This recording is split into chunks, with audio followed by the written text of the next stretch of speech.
You are listening to All Burgundy and Gold Everything, powered by the Urban Sports Scene and Fox Sports Radio 96.9 and 1340 AM, Hopewell, Virginia. Hosts are myself, Wole, and the homie Glenn.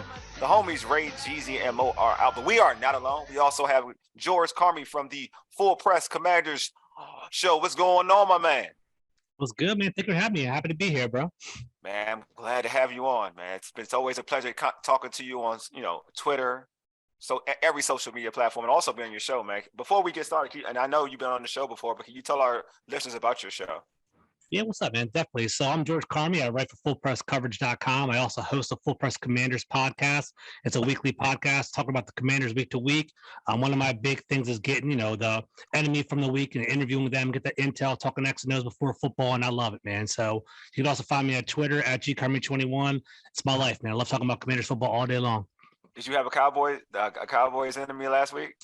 I did, man, definitely. My boy, Big Game James, man, he's a good connect. I don't know if you guys know what I'm talking about. I love talking to him. He's a great person to work with, and he's really big on boosting high school athletes as well, getting them to college. He's a fun person to work with. Awesome, man. Well, last week was kind of dope for if you were a Commanders fan. It was, I know, and exactly, you had like bragging rights, so it makes it even better, right? 100%, bro. All right, well, let's get into particulars real quick. Hey, subscribe to our podcast on Spotify, Stitcher, iTunes, and Google Podcasts. Just search All Burgundy and Go Everything. Also, tweet us at ABG_Everything, and hit us up on IG at ABG_Everything, and like our All Burgundy and Go Everything Facebook page. Do not forget to subscribe to our All Burgundy and Go Everything YouTube channel as well. Hit the red subscribe button and like a bunch of videos. That is great for the YouTube algorithm. So help us out, gets us more views, more subscriptions. So keep doing that for us, please.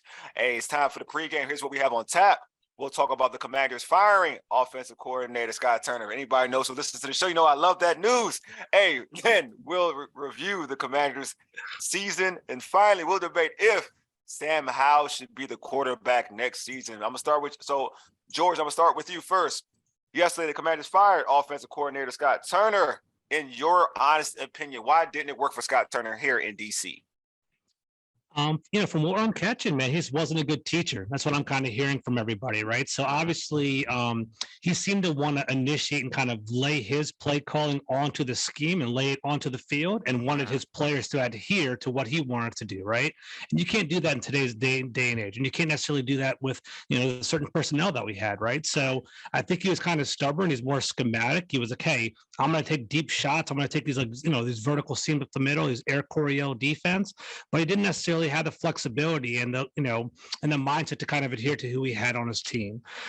Also, he wasn't great with it being in rhythm. He had some good concepts. He was pretty creative. I do give him that, right? Early in the year, you're like, you know what? I saw some cool plays. Maybe he's starting to get it. Maybe he's starting to figure it out. But he just seemed to have like some head scratchers, right? It'd be like Brian Robinson getting 4 to 5 yards per carry, right? It'd be 3rd and 1 or 2nd and 2 or something like that. He'd do a reverse to Curtis Samuel and kind of throw things off and basically, have a big sack and have a big loss in regard to that. But so I think that having that innate feeling for the game, he doesn't necessarily have that.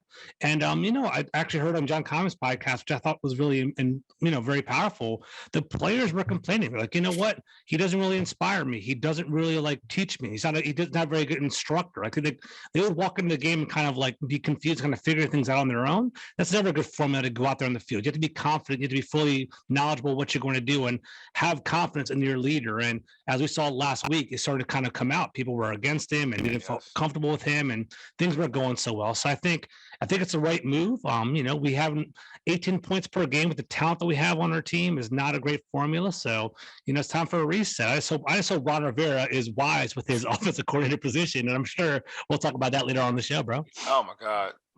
When you heard that report about 9 players complaining about the coordinator, that's a lot, man. A lot, dude. Yeah, it's a lot. That lets you know it's a serious problem.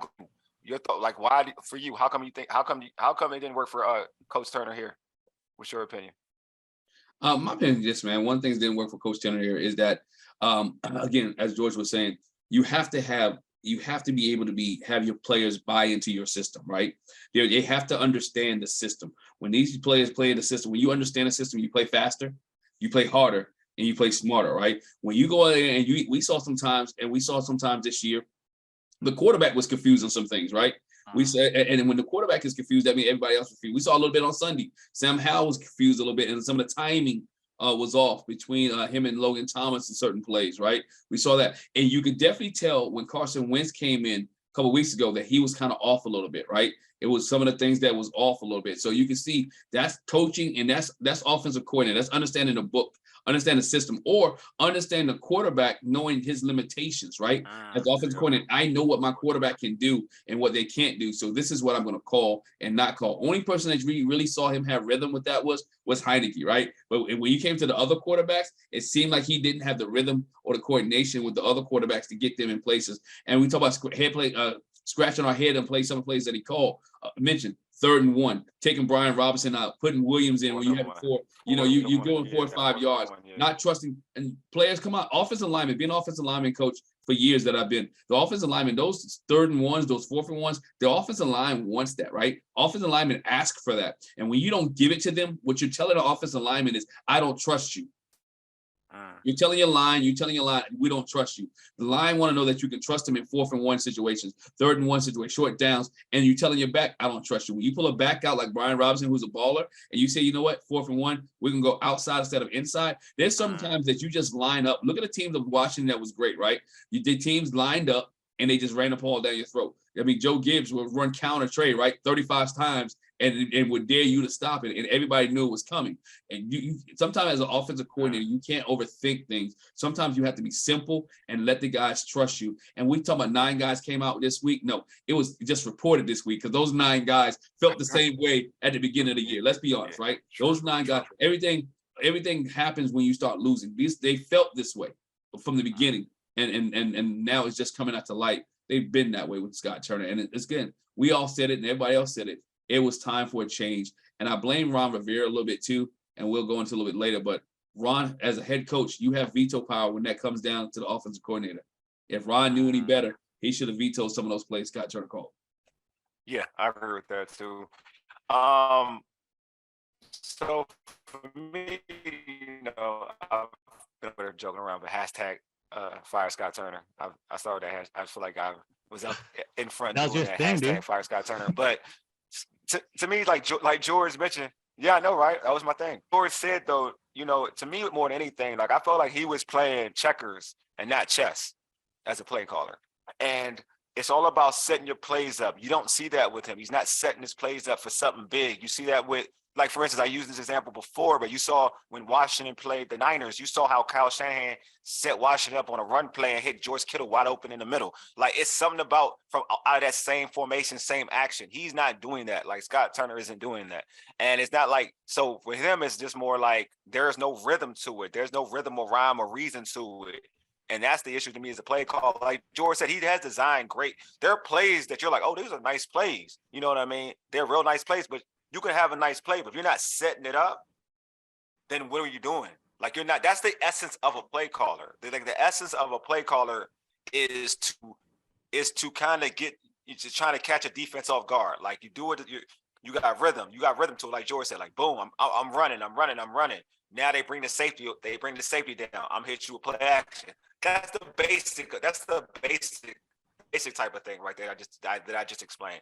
But there's certain things out of formations where you have to kind of counter, like you have to fool the defense within their eye, because you've run this play so many times, you run this type of play, and now with the same action you decide to go over top, or you decide to do this, you decide to do that. And to me, Scott Turner is the guy who doesn't do that. And now, I mean, George, I know you want to say something, George. I don't want to keep saying, George. Yeah, I'm sorry to interrupt you. No, you're fine. No, you're fine. No, you're fine.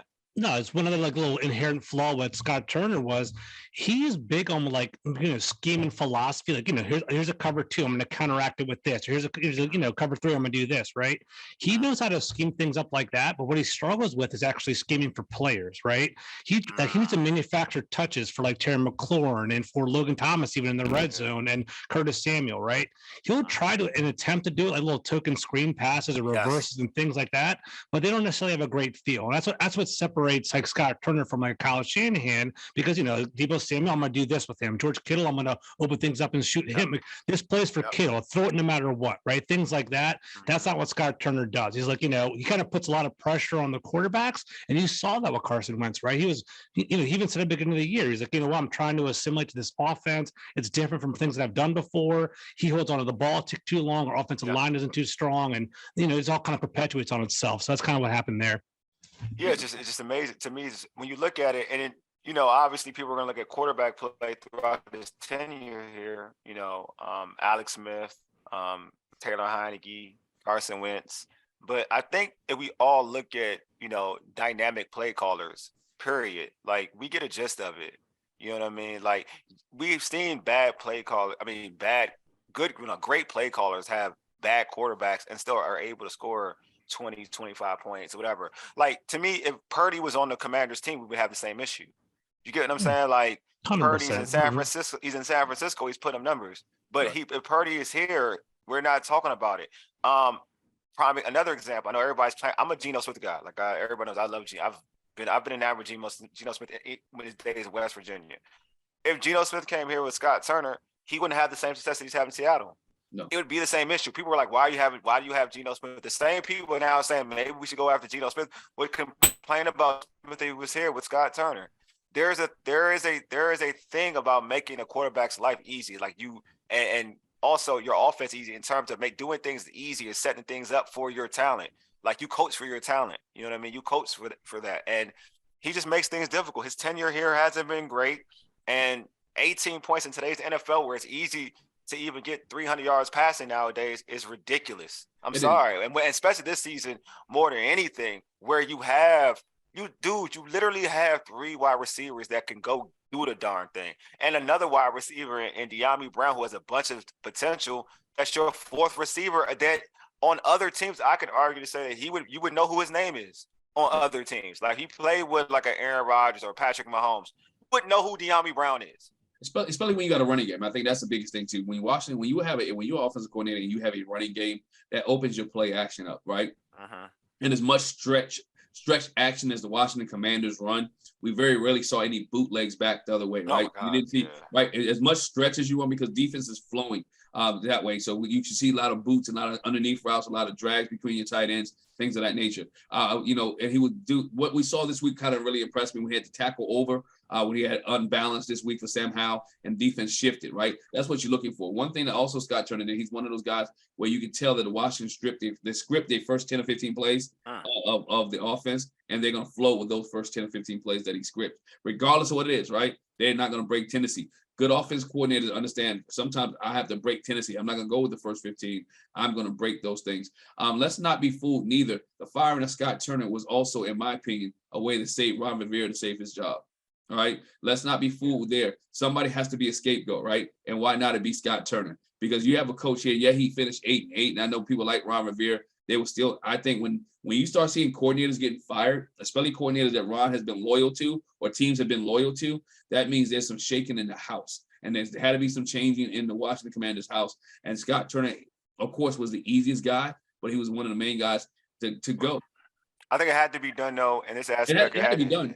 You can't get in the red zone and not score, right? There was under 50% in the red zone. They were horrible in the red zone, bad third down conversions. But to me, it had to be done. And because I said this before, that Ron wasn't going to get fired this year. He got lucky with the whole owner situation. It kind of works out for him. The way to lay off, you got March. You're not going to, and Snyder's not going to fire him because he ain't going to give him free money. Like that's the new owner's problem. Like, that's your problem. Ain't gonna be my problem. That's your problem. That's gonna be your problem. But I do think it's essential to fire Scott Turner because of the new owner. What I mean by that is you go into a season knowing that you can't go into a season now hoping that this guy is going to get things right, because the new owner ain't gonna have time for that. You know what I mean? Because that is going to play on you. Because if you're struggling mid-season, firing a coordinator ain't gonna work. Like, you're gonna be one that's getting fired. So he needs to make changes for next season. And Wole, that's an interesting dynamic that we're going to be seeing this offseason, right? Basically, what is Ron Rivera going to do? Is he going to try to get someone that's safe, that he knows he feels comfortable with, and kind of like, try to win next year and try to be stable in regard to that? Let's say he knows it's a lame duck year. Is he going to hire one of his friends to kind of go out guns blazing? Like, if I'm going to go out, I'm going to go out with my friends, kind of that realm. Or is he going to try to convince the new owners, hey, I want to be this GM, the CEO role. I'm going to kind of like look at this holistic big picture. Is he going to get like a young offensive coordinator in training and be like, hey, you know what? I'm going to pick this guy. This shows you that I'm here for the long haul. Potentially I can take a step back and go into the front office. I'm not saying that's the right decision, but I'm going to be watching that. Like, what is his game plan, right? Is he going to be comfortable, or is he going to go for it? Like, does he see himself as a 1-year rental, or does he see himself as, I have some future potential with this? That's going to be interesting to watch in the next month or so. I kind of think, because the move of firing, because I do think I think he's at a point now where my opinion is that I don't think he would have fired Scott Turner if he didn't feel the pressure. So I will say that. Like, I do think if he had more freedom, like, he would keep him, because I think he's just a loyal dude. That's just who he is. But I do think he's gonna go guns blazing in this aspect. Like, he don't have time. Like, if he got a young up and coming, like a young OC, like, that dude has to pan out for him ASAP. So I do think he's going to try to find someone who's more of a proven commodity, but really good at it. You know what I mean? Like for instance, for me, my ideal, like, one, it'd probably be somebody from a certain tree.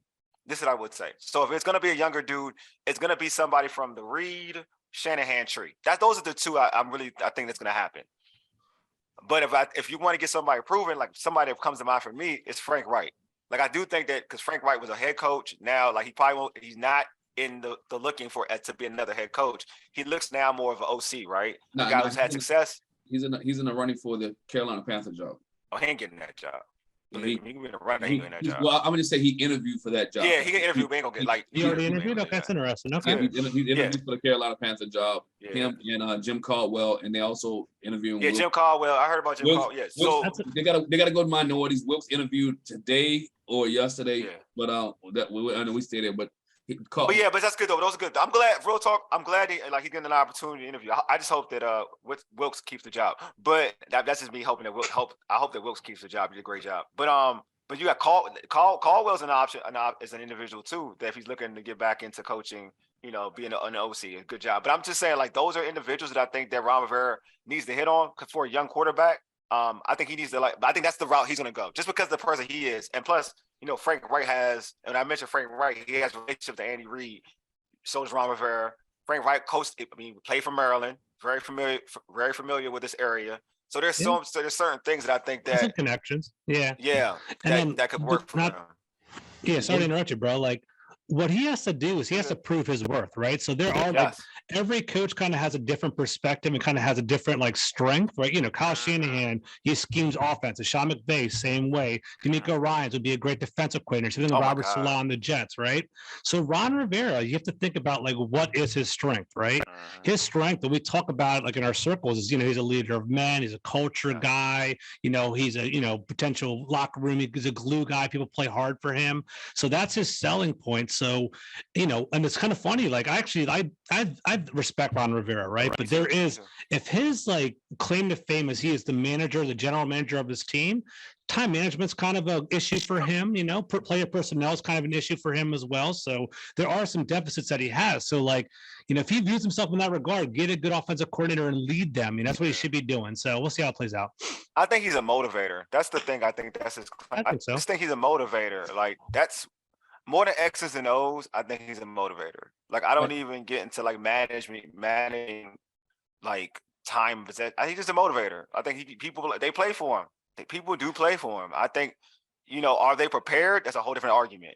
That's a whole different argument at times. But are they motivated? Yeah, they're motivated. I think they're motivated. But I think also what he needs to, when you get looking for offensive coordinator, if you're going to go with Sam Howell, who's maybe the future of this organization, right? You need an offensive coordinator who's able to train and bring up a quarterback along with him, right? A coordinator who can speak the quarterback's language, a coordinator who can connect with a quarterback and help, again, teach and train that quarterback to be effective and efficient. We look at, and so those are the type of things when you're looking at the OC, that's something that you may want to look into. How can this OC come in and help Sam Howell or insert veteran quarterback or quarterback from the draft develop to be the leader of this team and to be able to have a voice with me to be able to veto some things and be able to audible. One thing Washington quarterbacks didn't really do much this year was audible out of things. I don't know if that's because of film watching, what they didn't see. And that goes back, again, reflects on the offensive coordinator, because when you line up to the line, you got to be able to have you got to be able to say, okay, back is coming, what we checking to. And we didn't see the Washington quarterbacks, and you watch games, check off and audible too much. Glenn, you nailed it. Like I heard earlier in the year that Washington, Carson Wentz didn't really know what his hot routes were earlier in the year because they weren't installed and weren't really emphasized with this coaching. But that's ridiculous, right? Like in today's day and age, hot routes and seeing that blitz, you gotta throw right over it. So that's ridiculous. So that's it's a flaw, obviously. I do want to put it out there for the group. I'll start with you, George. Like, so in terms of I talked about like a coordinator I went. Who is a coordinator that you would like here in DC? So it's interesting, man. I think for me, I'll be honest with you, I haven't really deep dive. I've been reading, trying to get into them a little bit, but it's more like I want to coordinate it from a winning organization, man. I think it opens doors, right? I think it opens doors and it opens that pipeline. Like we saw with Jay Gruden, we had the old Cincinnati Bengals, not even like the Joe Burrow, the fun, the crappy Cincinnati Bengals, and he brought all of his friends over here, right? We have the Commanders here, Ron Rivera bringing the whole Panther vibe over here as well, right? So we're doing that. So I want to open some doors with like maybe potentially Sean McVay's tree. If he's going to leave, pluck someone from him, there's a great tight ends coach, Thomas Brown. He's an assistant head coach there as well. He works with the quarterbacks. He's pretty, he's up and coming. I like that more forward thinking perspective there too. Glenn mentioned like a QB whisperer. We have Brian Johnson over in the Eagles. He's a quarterbacks coach right now. That'd be pretty awesome to come over here to DC. Eric Bieniemy, I'm not afraid of that at all. Like, people are like, oh, he's not a play caller or whatever. But in my opinion, guys, both y'all, I'm gonna say Andy Reid for me, he might be he's like top one or two coaches in the league for me. I view Andy Reid in high regard, man. Even back in LaShawn McCoy down at that day and age, he's always been on point. And people are like, oh, Eric Bieniemy doesn't call plays, dude. If you're sitting in a room with the smartest guy in the NFL, give me that, dude. He has to take, if he takes 80% of that, I'll take that all day long. So, and I like that as well. It's like if he starts off an offensive coordinator and he does pretty well, he could potentially be our head coach because he's itching for that opportunity. So I'm looking for something like that, man. I'm looking for someone that's a young upstart, offensive minded. QB whisperer would be great. Coming from a winning organization would be great. I would like to go outside of this whole old boy circle that happens in the NFL. But man, I think it's gonna be Mike. I think it's gonna be Mike Shula when it's all said and done. And honestly, we'll see how that goes. I'm scared. That's when I'm scared. I'm scared about that. When you mentioned Eric Bieniemy, I want Eric Bieniemy. I just don't put him on my list because it's possible. What I mean by that is I think he's waiting for the KC job. I think he's waiting for the KC. I think to me, it's either a head coach outside of Kansas City, or he's going to wait it out in Kansas City and get that head coach job eventually. Yeah, if he doesn't get a head coaching job this year, I think it's sad and it's a shame, right? I agree. I think he needs to have one. That's losing Tyreek Hill. Unless he's waiting out for Kansas City and there's a deal in place. I would love to see Shane Stickens. I think it's Stickens from the Eagles as well. Yeah, from the Eagles. I think I'm sure that's a dream, right? Look what he did with Jalen Hurts this year, right? I mean, let's be honest, right? Look what he did with Jalen Hurts this year. I'll tell you one else, which is stretch Ben Johnson down in Miami. The Miami offense, besides, if you look at the first 8 games of the season, the Miami offense was clicking until they started having injuries and things, and they was playing lights out and balls to the wall. So those type of things that I would like to see, because and I say Ben Johnson in Miami because you're dealing with somebody like Tyreek Hill, who's an explosive receiver, and we talk about Curtis Samuel, we talk about Terry McLaurin, we talk about Jahan Dotson, guys who can blow a top off. Brown. Yeah, Dami Brown, those type of guys. All of it, flip the field. See what Ben Johnson can do with some of those type guys when you have like 4 or 5 fast guys with a decent quarterback. So I think he would be a good offensive coordinator in Washington. No, they all good ones. I just think there's so many to pick from. I do like what George is saying, like in terms of going with a winning formula. You know what I mean? Like I'm all about it's a copycat league, and I feel like there's trees out here that's been successful over X amount of years, man. It's crazy. Even Nagy with the Bears, I know he's got like his last couple seasons were bad, but he took him to the postseason, took the Bears to the postseason, like with Mitchell Trubisky. So like And that what lets you know how trail Andy Reid's tree is. Like I'm all about like the it Belichick op- tree is trash, but like the Andy Reid, Sean McVay, Jake, that tree is amazing. The Belichick tree is trash. It is it horrible. opens doors, man. It opens up. Well, it opens. That's what I wanted. It opens doors, right? So, Yeah. like the way it's going to work is if you get a winning coach in here in DC, he's going to want a couple of his friends to also help him on his staff, right? Yes. So I wouldn't be surprised if offensive lineman, coach changes or tight end coach changes around here, something like that. But it's like you get that whole perspective. You bring that over to the team. You can potentially get players from that organization that feel comfortable with that system as well. You start bringing that into the team. It's pretty strong. And like I love like I actually tweeted this out the other day, and take a look if you guys are listening. I did like Brian Dable's his history, God. man. If you guys took a look at that, it was like the Patriots, it's Alabama, it's the Buffalo Bills, and then he finally goes to the Giants. Like it's a winning program. He's in that think tank of smart people, and he comes over to the Giants, and in 1 year they're turning around, right? So like that's what I want to start seeing here. So we got to start like bringing that whole like that smart think tank into DC, which we don't have right now, in my opinion. So you're talking about like winning coaches, a winning environment. Coach Rivera for the last 2 seasons, not counting this season, won 7 games. This season he won 8 games. He went 8-1. He said that this team is making progress. Glenn, I'm gonna start with you. Do you feel like this team has made real, true progress over the 3 years? Have they made true progress? They have taken strides. So if they've taken strides, yes. And I'm gonna say that because there's some areas they made progress in, and there's some areas that they've gone back in, right? And so if you're looking at a whole as a whole team making progress in, I'm gonna say no, this team hasn't made any progress. They just won one more game than they did 2 years ago, right? It's 2 or 3 years ago.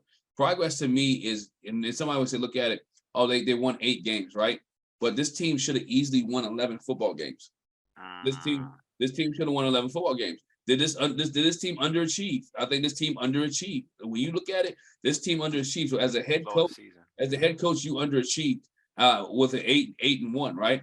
And so you look at certain play. If he knew because I go back to the players complaining about Scott Turner, right?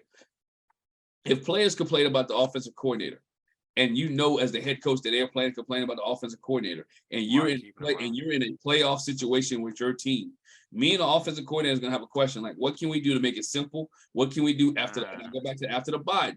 After the bye, this team did not do well. This team sucked after the bye. So if you look at that after the bye, you're supposed to get better. And if Ron knew this was going on with the offensive coordinator and didn't do anything or didn't take any power out of his hands, and to me, this team has not done what it needs to do. Team came off to a slow start. This team was flat in the Cleveland Browns game. All that goes to the head coach, right? They had more energy in the Dallas game. I understand it's rivalry week. Then the game where you, as a head coach, should have known that if you lose, you could be eliminated from the playoffs. No, this team is where they was at just 2 years ago. They have not made progress. Have they got better players in certain areas? Yes. Have they made progress as a team and an organization? In my opinion, no. I will say this though, in terms of, I do think Ron Rivera did try to. I'm gonna give Coach Rivera some credit. Like I do think that he did have that discussion with Scott Turner. I do think that the reason why, and he did last year, I'm sure he did last year too. I feel like he gets him a certain particular point, and then when it's working, he's like, I want to run the football, run the football. Like I do think like he does have that discussion with him because Scott Turner doesn't want to run the football. I think everybody can pretty much tell that he doesn't want to run the football like that. He wants to throw the football.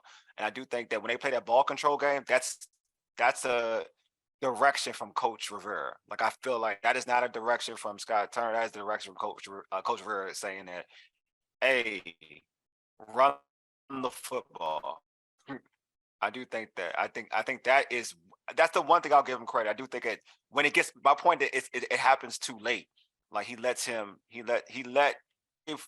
his coordinators too much freedom to a certain extent, and he has to stop it quickly. Like to what you said, Glenn, earlier, like when that play was 4th and 1, and you ran with Jonathan Williams and Brian Robinson was supposed to come. He just came back out. If Coach Rivera sees it, like, no, stop, no, timeout, no, you go in. Like we're not running this play. We're running this play. Like you have the right, like to do that. But in terms of progression, I'll give my opinion later. I'll start with George. What about you? What do you think? Do you have they made any true progress? I think me and Glenn are kind of on the same page, right? So, like, I mean, I guess it is polarizing, kind of provocative, but I think they did make some incremental progress. I think they did Mhm. take a step forward. They flipped one of the older rosters in the league to one of the younger rosters in the league. I think with week one starting, I think they were the sixth youngest roster in the entire league, right? That's including Carson Wentz. We saw Derek Forrest take a big step in regard to his progress. God, So, shout out to Chris Harris, by the way, the defensive backs coach. He's fantastic. He's awesome. I'm sure you guys have seen him at practice. He's very loud and he's in their people's face. Benjamin St-Juste took a step forward. They picked up Ridgeway off of waivers, who was a good addition as well. Casey Toohill had a pretty solid growth as well. So there was some good player growth. But honestly, I think like Ron Rivera is overwhelmed, right? That kind of goes back to what is he good at, right? I'm really not trying to like just trash Ron Rivera, but like if his job is to be the GM and to be like the motivator, as Glenn alluded to, they weren't motivated in the last month of the year. They were out there punching the mouth and they were basically overwhelmed, right?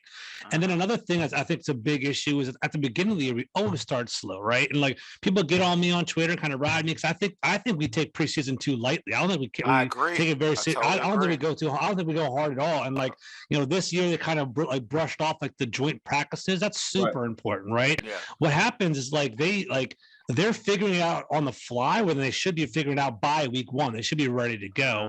And that's another thing. Like under Rivera, we are starting off like 1-3, 0-4, 1-4, like at the beginning of the year, and we're digging ourselves already in a hole. So big picture, I think, we're spinning our wheels. We underperformed this year. So that's why I can't say we made progress, but I like the health of our roster because they're younger and it's flexible. Last thing I'll say is that like Logan Thomas is like 8.7 million. Chase Rhea has like 12 million on their contract. They both have an out on their contracts. Maybe this is polarizing the fan base, but get rid of both of them, free up some more money, and then we can do a lot more things in the offseason too. So I like that. That's flexibility. I do. It's crazy because I like just off the field, on the field product, I'm like no to a certain extent. But I do like the young in terms of management and some of the young players. It's like yes, you made progress. So I'm like in the middle. I just feel like to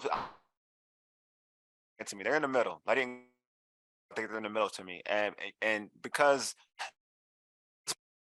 but I think coaching they didn't make progress. That's the first thing I say. Players, they made progress.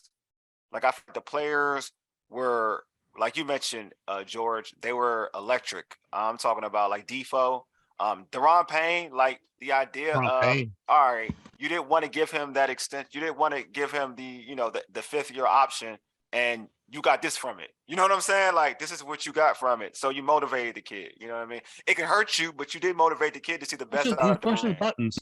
Yeah, Yeah, Terry you McLaurin know what I resigned mean? and Jonathan Yeah. Allen resigned. Yeah. Yeah. But the one thing, you're right, though. He got outcoached by the Giants 2 games in a row, got outcoached by the Giants. That's why we lost that game. So you got outcoached by the Giants, you got outcoached by Cleveland. That's the thing. It's like it's the coaching. I think coaching, you didn't take a step forward. Personnel, you definitely did, though. I won't hate to a certain extent. Like the offensive line, you messed up. You just messed up. Like that's a thing that you just messed up in. But that's the thing, like you shouldn't be in that position though. Like I'm a big believer that he shouldn't be shopping for groceries. He's not at that point in his career to do that. Like there's a rare breed of coaches that can coach him and shop for their groceries, and he's not in that list. And I've said this on the show before. Usually those coaches have won championships, and you haven't won a single championship to do that. So he should be focused more on coaching. That's my thing. But in terms of true progress, in terms of this roster, there is progress. We can all have issues with this team this season. They underachieved because of the way the season played out. That's how I look at it. Like the way the season played out, they underachieved. When you look at the schedule, yes, a lot of people have them going 9-7-1, winning 11 games, this, that, and the other. But it still was in the middle somewhere. But the way the season played out, I felt like getting underachieved because they had opportunities 7-5-1 to win big games. Like that Giants team, like you mentioned, wasn't like, and you tied with them, and you lost the game at home after a bye. So there are stuff that this team needs to build on. Like you mentioned too, George, like the consistent slow start in the beginning of the season. You got to change that. That's not progress. That's the same thing. Like you got to change that. Then going on a run. We've gotten this. This is the same thing. For 3 years, it's been the same thing. Like slow No, I start. feel you, dude.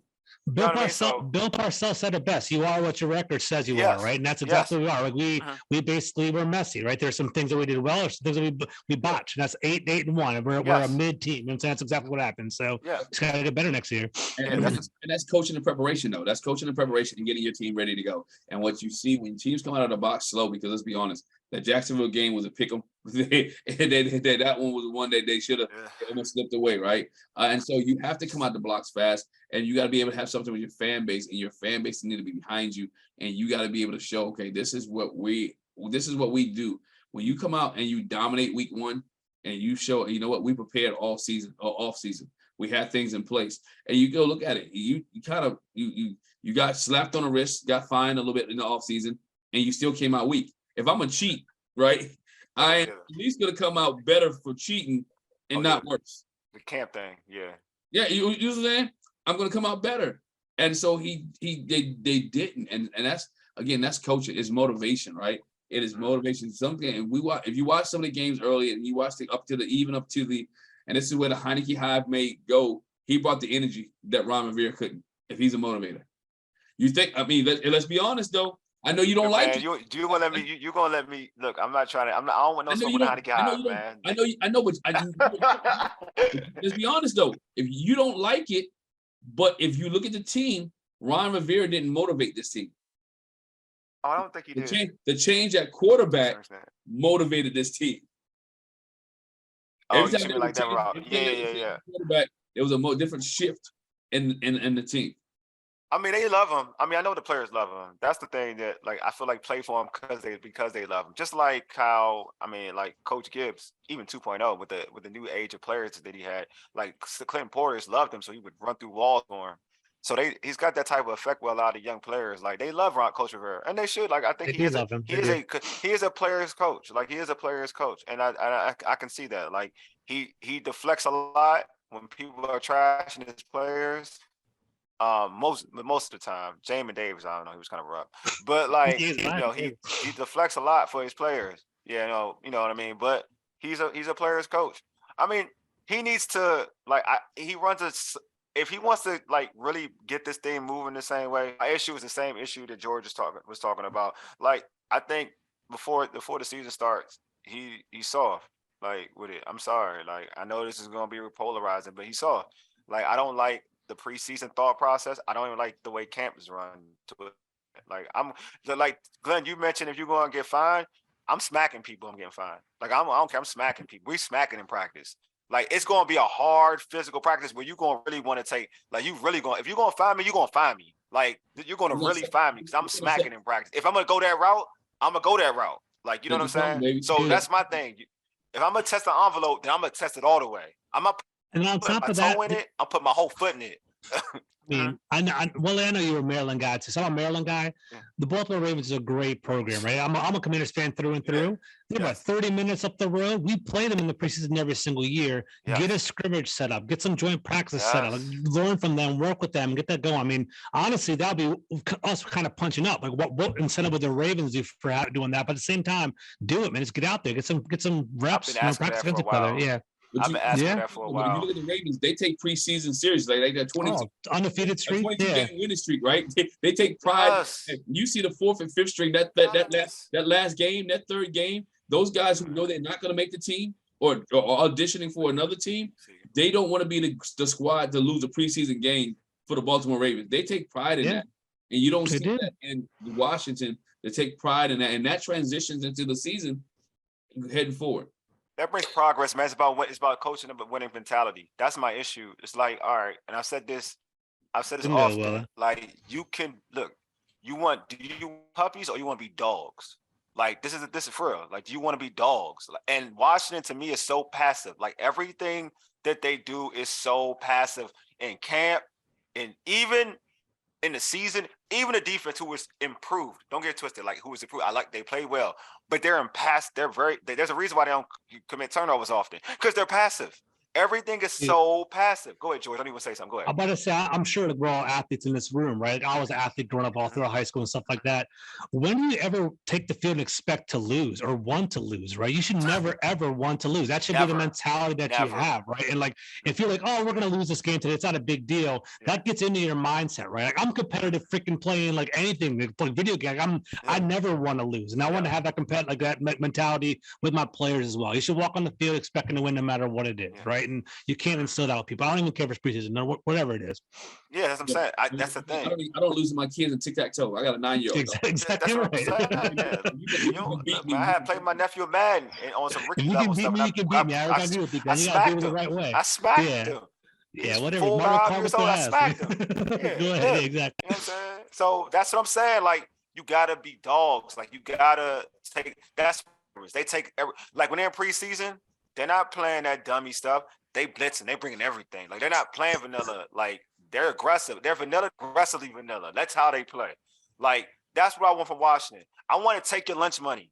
I want to take your lunch money. That's what I want. I want that type of mentality. I want you to train them in the off season with that same mentality. Offensively speaking, defensively speaking, in the trenches, in the line. I want you to take your lunch money. And when Rivera does that and he brings that mentality back to this area, because it used to be that way. Like, when I grew up watching the Commanders Redskins, like, that's what I saw. Like, I saw a defense and an offense. Glenn, you mentioned Coach Gibbs running counter trade, 40 gut. He was running all that because he was like, you ain't stopping me. You ain't stopping me. We're going to run it, and I'm going to take your will. I'm going to break you. I am going to break you. It's a mentality. I mean, in the game I was talking about, if you go back to the Super Bowl with the Denver Broncos and you count how many times he ran counter trade at the same formation, it was ridiculous.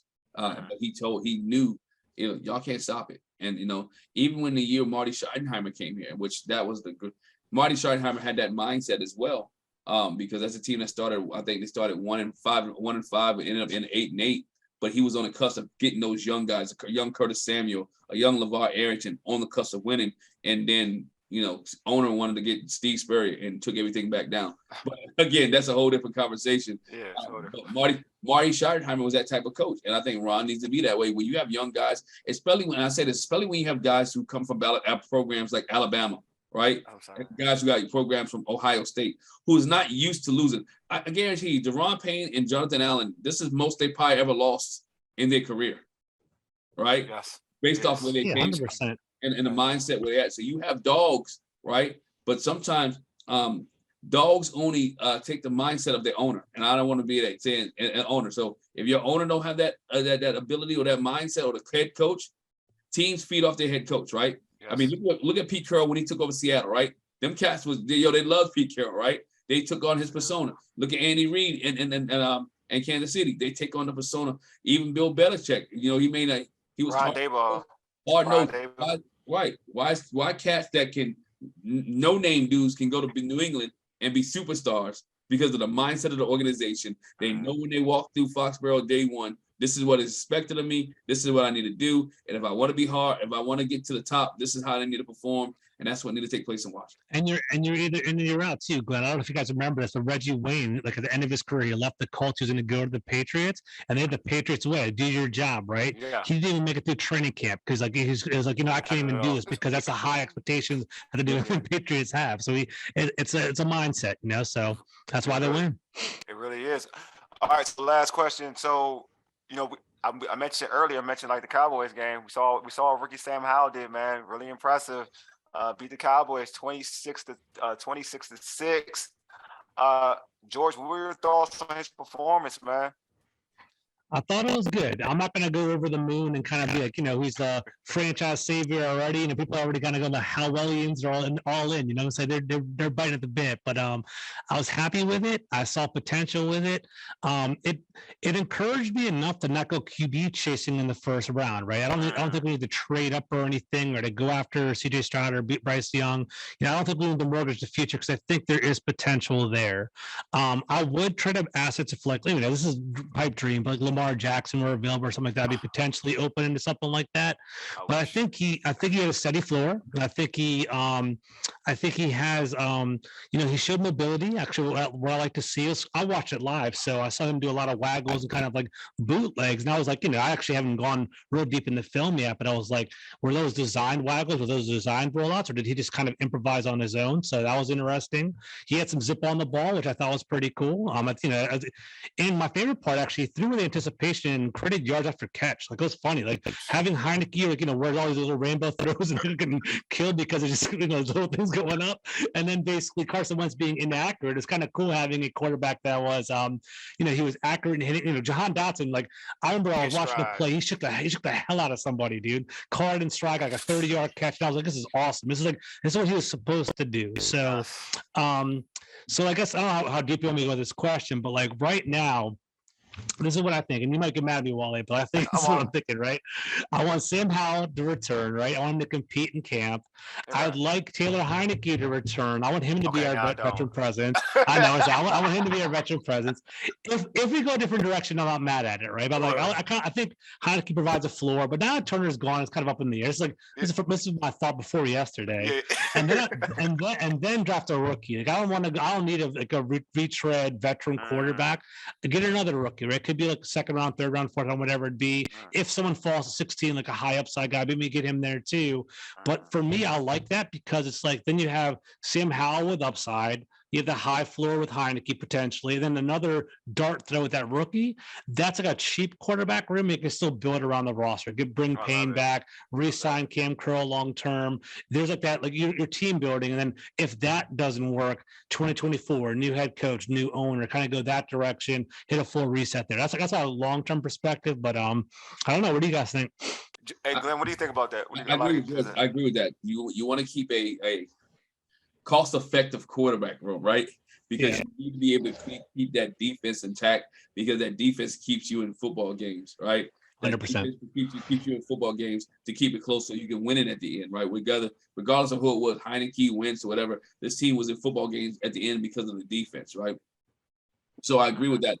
I think Sam Howell did a decent job. I think he was able to manage the game. I think he was able to improvise in certain plays that he was able to do. We saw that on the touchdown run, right? He improvised on the touchdown run, and he was determined to get into the end zone, right? He was determined. He put his shoulder down. He didn't try to run out of bounds. He didn't try to dive for the pylon, right? Y'all feel that way I'm going. But he actually got into the end zone. And so that's the thing you want from your quarterback. And he was mad at his play, right? When he threw the interception, you saw that he was mad at his play because he's a winner. And that's what you want to see, a quarterback who's not happy with his play, who's upset. Carson Wentz would throw interception, and you would see like, okay, still like a blank look on his face. You want to see guys who, when they're mad, who want to compete and want to win. And I think Sam Howell has that. I think it's very imperative and important that new OC comes in as quick as possible, so Sam Howell and the new OC can start working. Because again, he's not going to have this system next year. So this system is gone. New system, new young quarterback. He needs to start learning like today, right? In order to get the system down pat. And then this is the thing that really light my eyes up, because now he will have time to work with Terry McLaurin and Jahan Dotson, right? Which he did not get to work with in the Dallas game because he was a third string quarterback prior to. So now he's able to work with all those guys, knowing they're coming back, and work on that time and work on that coordination, build that relationship, building that cohesiveness with them. And knowing these are the guys I can trust, and them trusting him, right? I'm not saying, and so that's what you want to be as a quarterback, because you want your quarterback to be a leader. And we'll know how much this team has invested in him when you start seeing him on marketing products and different things, and then you know that the team is invested in him. Because I said it last year, the team wasn't invested in Heineke. Every time you saw something about the Commanders or new name, new team, new this, he was not in any of the marketing material. That's how you know when the team is invested in you, not they're willing to put your face on stuff. And so when we start seeing Sam Howell's face on things, this team and organization invested in him, and you need to treat him as such. Good showing. I'm not going to say he's going to win a Super Bowl next year, be a world beater, but I can say that this kid has been a winner everywhere he went. Well, I need, this is the thing. I need Heineke and his J's to be gone. Like I do. I need them to be, and it's not even a knock on Heineke, to be honest with you. I feel like I'm all for Sam Howell to be the starting quarterback next year. But he's got to compete. I'm all for it, though. I really am. But I don't want Heineke in the same building with him, because this fan base, when it comes to Heineke, if Sam Howell does one thing messed up, it's like, oh, Brendan Heineke in the game. Like, and I don't need that. I don't need that type of this. We don't handle quarterback situations here good here. Like it is what it is. I agree with that. I know it's the like, oh, that's just the fans, but that does leak over to the players. You could tell like in many situations it leaked over to. So I don't want even because he's such a fan favorite, right? Because he is. He's such a fan favorite to a certain section of people, section of fans, excuse me. And like I don't think you need that in a lot. You don't need that type of energy. So I'm all for like, yeah, I want a cheaper quarterback. I'm with you, George. I'm all for a cheaper quarterback because I do want a cheap room. Like I want an extremely cheap room. I think you can win with Sam Howell if you build everything around him because you have to make him into a player that's going to throw because you've shown that you're willing to do that with these other quarterbacks that's in the room right now with the Taylor Heineke, with the Carson Wentz. You've shown me already that you will build your team around your defense and run game. So if you're going to run that, you're going to have that thought process, then you're going to do that same thought process and win football games with this guy because this guy's mobile. This guy has an arm. He has everything you want from the other two quarterbacks, but all in one person. Like you want Carson to be mobile, but he has that arm, right? Taylor Heineke's mobile without the arm, but you got a dude that has both. And you can't tell me about decision making because both of the other quarterbacks' decision making was pretty bad too at times. So this guy can do pretty much both of the things that you like, both of the things, and they seem to play hard for him, right? Like you watch the game against the Cowboys, they were playing hard for Sam Howell too. So to me, like, there's a situation where you can win with this guy. So I would love for him to be the starting quarterback, bringing that set. I don't think it'd be that expensive, and then draft a quarterback for another quarterback. I'm like drafting the quarterback, but like I want a cheap room because I want to sign. I want to sign Deron Payne. I want to sign Cam Curl. I want to sign Montez Sweat. You know what I mean? I want to put in that same infrastructure on defense because I know if this defense takes another step, then you can be good with Sam Howell. Everybody doesn't need a Patrick. Everybody doesn't need a Patrick Mahomes. Everybody doesn't need a Tom Brady. Nice to have one though. It's nice to have one. Don't get twisted. Like I would love to have one. Yeah, no, you're right though. I would love it, man. Patrick Mahomes any day. A Lamar Jackson. Everybody can't get that. You know what I mean? Sometimes you need a Purdy. Sometimes you need a Jimmy G. Jimmy G went to the Super Bowl and they had a playoff game where he threw the ball 8 times, and they won. So I'm just saying, like, in modern football, in today's modern football. So I'm just saying, like, the Giants got to the playoffs with Daniel Jones. Like, what is he really? I mean, all I'm saying, you can build around this. Like, you can build around, and you have a bunch of weapons. We're at a point where you got a guy who's capable of getting the ball to Terry. He's capable of getting the ball to Jahan Dotson, as we saw. He is capable of getting the ball to Curtis Samuel. He's capable of getting the ball to De'Ami Brown because they play college ball together, so they automatically have a rapport. Like you got, and you saw that he was going to Logan Thomas. Like he was getting the ball to Logan. So he is like he can get the ball to these individuals, and now it's all about finding that right offensive mind. And I will say this, that we're talking about finding an offensive coordinator for this team, but we all have just stated with Scott Turner that you got to fit into his system. Well, I would say to Ron, get an offensive coordinator who is adaptable, you got a young dude who's going to do things that's easy for the young guy to have success. Andy, look, there's a reason why Patrick Mahomes is Patrick Mahomes. It's all skill, but Andy Reid made it easy for Patrick Mahomes. Because Patrick Mahomes will tell you, I wasn't good at reading plays my first year. Andy Reid made it simple for Patrick Mahomes. So hopefully they bring an offensive coordinator, if Sam Howell is going to be the starter, to make it simple for Sam Howell. Because you can win games that way. You can definitely win games that way. So I'm just hoping for it. Hopefully it happens because I'm trying to. Like, I want to go to the playoffs next year. I do. I want to go to the playoffs bad. I won't lie to you. So, but hey, George, before we end this show out, how can folks catch you on social media and check out your Commanders content? All right, man, appreciate it. So first of all, thank you, Wole. Thank you, Glenn, for having me on, man. Definitely I learned from you guys as well. Good people, smart people. It was a great time talking to you guys, chopping it up. You guys can find me at Twitter at gcarmy21. I host a Full Press Commanders podcast. Guys, definitely give me a follow on YouTube. I'm really trying to have that grow a little bit. So Full Press Coverage is my brand. Well, Full Press Commanders is my element right there. So definitely follow that on YouTube. Right for fullpresscoverage.com. There's going to be a whole bunch of draft profiles coming out pretty soon, and definitely check that out. And I'm on Twitter all all day long. You'll see me on there. I'm all soccer football on there all day long. Hit me up over there. And Wole and Glen, you guys got to come on my show pretty soon. I'd love to have you guys on. It'd be a pleasure anytime, brother. Who do you want watching the draft, George? Who you want to draft in the first round? I'm not exactly sure. I got to start diving into it. But you know what? My one polarizing take or my hot take is I'm not opposed to a cornerback in the first round. Dude. CB1, dude. I wouldn't be opposed to that at all. Like Joey Porter, maybe we'll see about that. Maybe a tackle. We'll take a look at that. But I'm not afraid to pull a CB1. People are kind of like, I don't know, go for it, man. Why not? Like, we're not deep behind BSJ, man. And Fuller's, it's the last year of his contract too, so ready to go. I want Porter. If he drops, I'm taking Porter. If he drops to 16, I'm taking. If he drops, we're 16, right? 16, yeah. Yeah, I'm dropping. 6'2", 6'2", 340, man. He's a beast. So you got the mentality, you got the pedigree too. And I think you tackle. I'm not cool getting tackles at 16, so I'm not sure. But and I don't like getting in the first round unless you're like that guard. I'm not for getting guards in the first round. You can get guards in the third round, second round, fourth round. Yeah, exactly. Mid rounds. Exactly. I agree. Don't forget Johnson from Ohio State. If you're looking at tackles, I missed it. Paris Johnson from Ohio State. If you're looking at tackles. Oh, yeah. I'm a fan. I don't know why you mentioned Ohio State dude to me. I know, but you're a Michigan guy. I know. Looking for Maryland, baby. Looking for Maryland's looking pretty good too. You know, I watched Ohio State because Travion Henderson from where around this area. So I watched. Yeah. I got you. No knock. I know knock. Mo was talking about CJ Stroud. I said he's trash. All right. Hey man, this has been a dope show. Hey, subscribe to our podcast on Spotify, Stitcher, iTunes, or Google Podcasts. Just search all Burgundy and Gold Errrything.